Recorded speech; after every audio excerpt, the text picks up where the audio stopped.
Shalom semuanya, baik kalau Bapak Ibu tuh senang sekali dengan sebuah judul khotbah. Saya ingin menyampaikan dengan tema ironi di dalam kehidupan.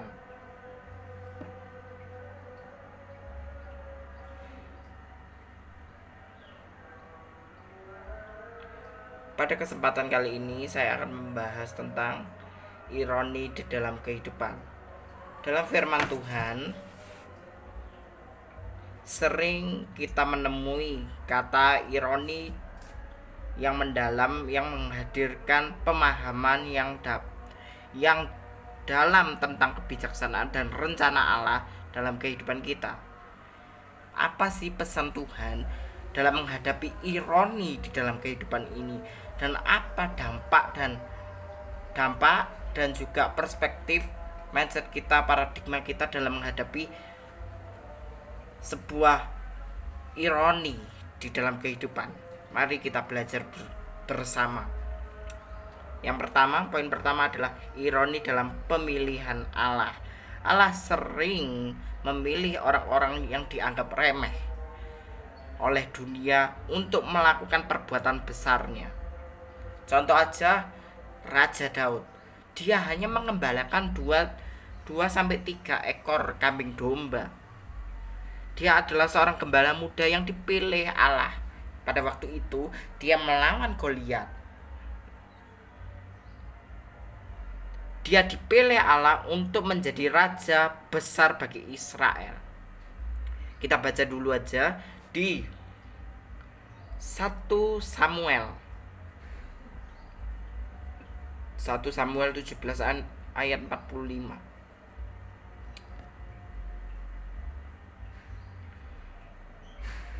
Tetapi Daud berkata kepada orang Filistin itu, "Engkau mendatangi aku dengan pedang dan tombak serta lembing, tetapi aku mendatangi engkau dengan nama Tuhan semesta alam, Allah segala barisan Israel yang kau tantang itu. Hari ini juga Tuhan akan menyerahkan engkau ke dalam tanganku, dan aku akan mengalahkan engkau dan memenggal kepalamu dari tubuhmu. Dan hari ini juga aku akan memberikan mayatmu dan mayat tentara orang Filistin kepada burung-burung di udara dan kepada binatang-binatang liar, supaya di seluruh bumi tahu bahwa Israel mempunyai Allah, dan supaya segenap jemaat ini tahu bahwa Tuhan menyelamatkan bukan dengan pedang dan juga lembing, sebab tangan Tuhan lah pertempuran dan ia pun menyerahkan kamu di dalam tangan kami." Nah, dalam menghadapi ironi dalam kehidupannya Daud hanya berserah penuh kepada hadirat Tuhan.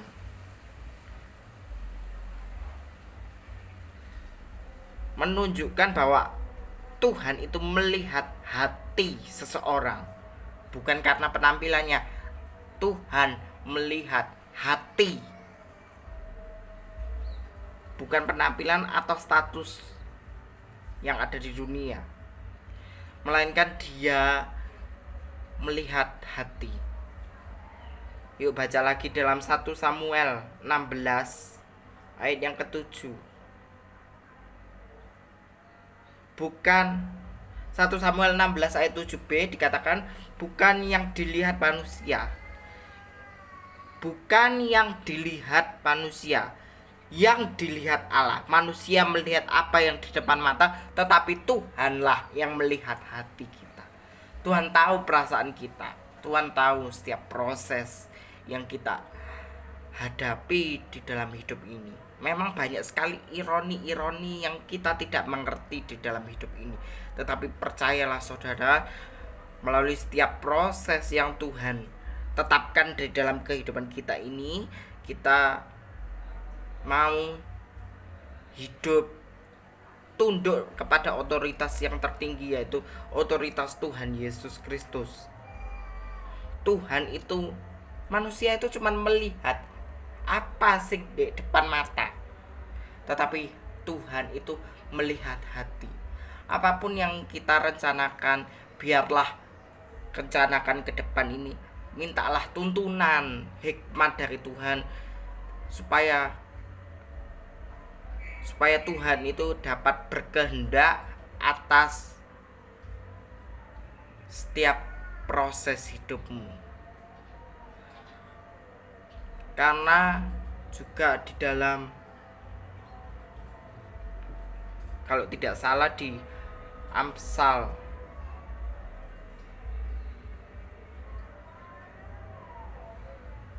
16 ayat 3, serahkanlah perbuatanmu kepada Tuhan, maka terlaksanalah semua rencanamu. Hanya rencana Tuhanlah yang tetap benar di segala aspek kehidupan kita. Hanya rencana Tuhanlah. Kita boleh membuat rencana, tetapi kehendak Tuhan harus terlaksana dengan baik. Seperti Raja Daud. Raja Daud ini cuman menggembalakan kambing domba 2-3 ekor, tetapi dia melawan Goliat dengan nama Tuhan semesta alam. Dia cuman datang sama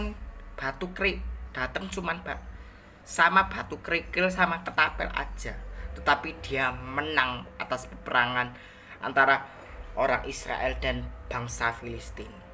Yuk mari belajar dari ironi-ironi kehidupan ini agar rencana Tuhan dapat digenapi di dalam setiap aspek kehidupan kita. Yang kedua, poin kedua adalah ironi dalam kesusahan dan kesetiaan. Contoh aja Ayub, yang dikenal jujur, takut akan Allah, menjauhi kejahatan. Dia mendapat sebuah ujian besar, tapi kesetiaannya kepada Tuhan tidak tergoyahkan. Ironi ini dapat mengajarkan kita bahwa tentang kepercayaan dan keteguhan hati menghadapi setiap cobaan. Yuk belajar dari Ayub. Tadi yang pertama belajar dari Daud. Sekarang belajar dari Daud itu, meskipun dia kecil, tetapi dia dipakai Tuhan, diurapi Tuhan untuk menjadi raja dan menang atas peperangan melawan bangsa Filistin. Sekarang yang kedua, Ayub itu orangnya yang saleh, jujur, takut akan Allah, menjauhi kejahatan. Dia mendapatkan sebuah ujian terbesar di dalam kehidupannya. Sampai istrinya berbicara begini, apakah kamu masih percaya kepada Allahmu? Tinggalkan dia dan kutuki Allahmu. Tetapi Ayub itu menjawab gini, apakah kamu mau menerima yang baik saja dan tidak mau menerima yang buruk? Dalam diri Ayub tetap percaya bahwa Tuhan sanggup menyelamatkan Ayub dari pencobaan yang luar biasa ini.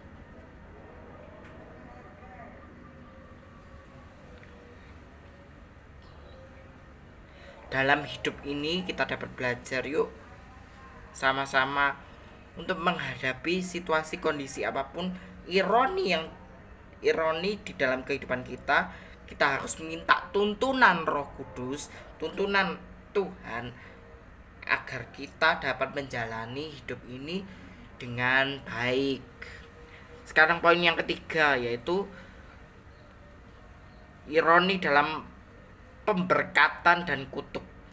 Berkat dan kutuk. Beberapa orang dianggap diberkati oleh dunia, mungkin sebenarnya hidup di bawah kutukan Allah karena kekufuran dan ketidaktaatan mereka. Begitu pula sebaliknya, orang-orang yang tampaknya menderita dan terpinggirkan dapat menjadi berkat besar karena iman dan kesetiaan mereka kepada Allah. Contoh aja gini, Abraham. Nah, sebagai contohnya Abraham, dia taat, menaati perintah Tuhan. Selama 25 tahun dia menantikan anak. Dan setelah 25 tahun kemudian anak itu lahir dan diberi nama Ishak. Ingat waktu itu, kembali lagi khotbah saya yang lama, eksposisi kitab Kejadian pasal 22. Ketaatan iman Abraham diuji.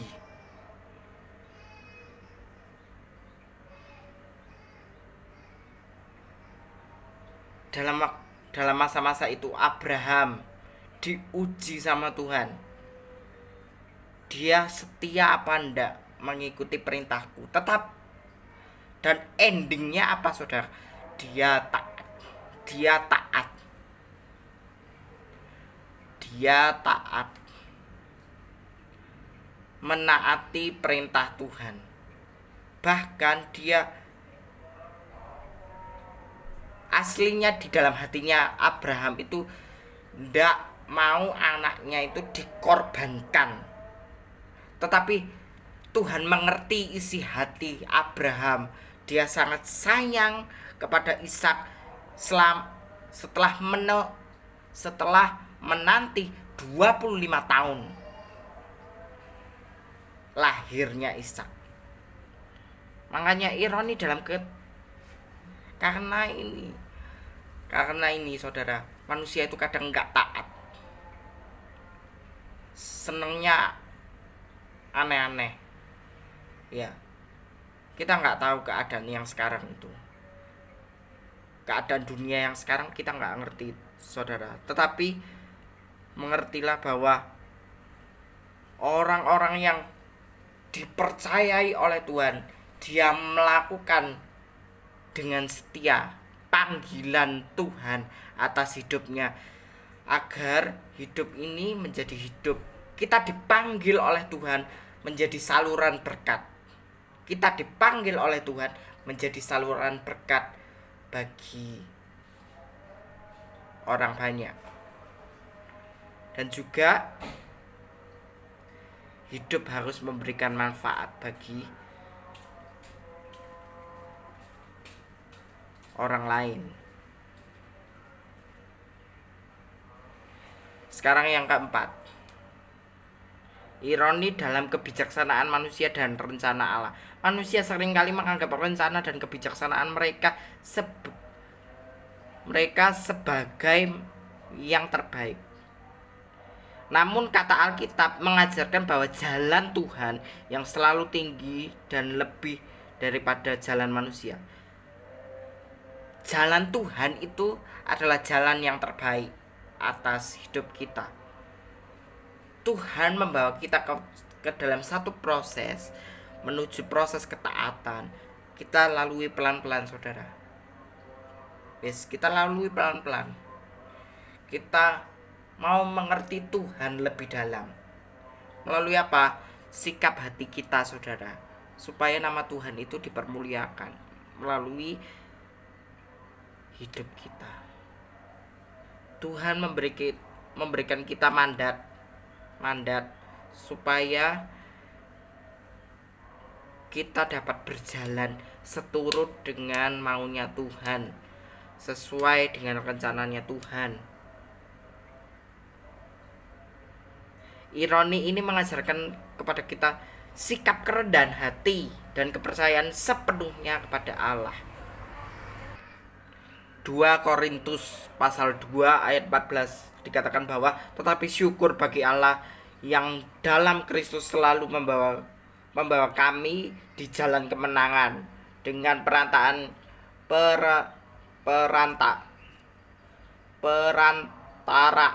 kami.